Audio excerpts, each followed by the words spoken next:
Hi అండి. Good morning all. ఈరోజు గుంటూరు నుంచి నవీన్ గారు వారి మదర్ బర్త్డే అని డొనేట్ చేశారండి డాగ్స్కి ఫీడ్ చేయమని. శైలజ గారు హ్యాపీ బర్త్డే మేడం. వ్యూవర్స్ అందరి తరపున కూడా మీకు బర్త్డే విషెస్ చెప్తున్నాము.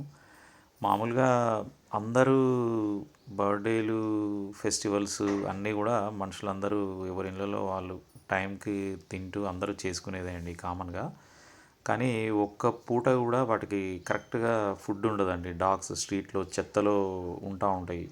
అవి కనీసం ఆ బ్రతికే 10 ఇయర్స్లో కూడా కడుపు నిండా తిని తృప్తిగా నిద్రపోయేది వేళ్ళతో లెక్క పెట్టే రోజులే ఉంటాయండి. దొరకదు ఫుడ్ వాటికి.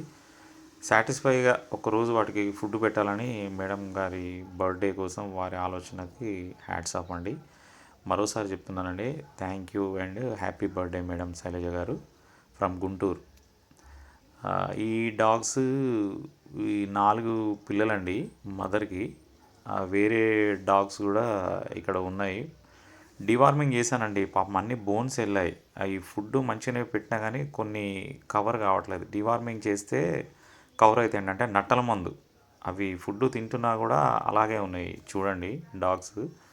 ఎన్ని పుట్టినా 7, 8 పుట్టినా కూడా అందులో బ్రతికేది 1, 2 ఉంటాయండి. జనరల్గా డాగ్స్ రోడ్ల మీద వాటి లైఫ్కి గ్యారంటీ ఉండదు ఎంత చూసుకున్నా కూడా. యానిమల్ బర్త్ కంట్రోలే కరెక్ట్ సొల్యూషన్ అండి ఈ పిల్లలు కాకుండా చూడడం. అంటే సిటీస్లో వాళ్ళకి అవకాశం ఉంది బర్త్ కంట్రోల్లో. మామూలు కొంచెం విలేజ్ చిన్న టౌన్లో వాళ్ళు హాస్పిటల్ తీసుకెళ్ళి చేయించాల్సిందే అండి. ఓ 3,000 ఖర్చు అవుద్ది. కానీ 100 కుక్కలకి అన్నం పెట్టడం కన్నా ఒక్క డాగ్కి ఆడకుక్కకి ఆపరేషన్ చేయించడం గ్రేట్ అండి. ఎందుకంటే ఒక 2,000 పిల్లల్ని మనం భూమి మీదకి రాకుండా చూడొచ్చు. వచ్చినా అవి సఫర్ అయ్యి యాక్సిడెంట్లు అయ్యి నీడ లేక ఫుడ్ లేక ఇబ్బంది పడే బాధ నుంచి వాటిని తప్పించిన వాళ్ళం అవుతామండి. వాటితోనే ఆగిపోతుంది మనం ఆపరేషన్ అనేది చేపిస్తే. చాలామంది ఇన్స్పైర్ అయ్యి యానిమల్ బర్త్ కంట్రోల్ మీద కాన్సన్ట్రేషన్ చేస్తున్నారండి. Thank you all very much. Okay.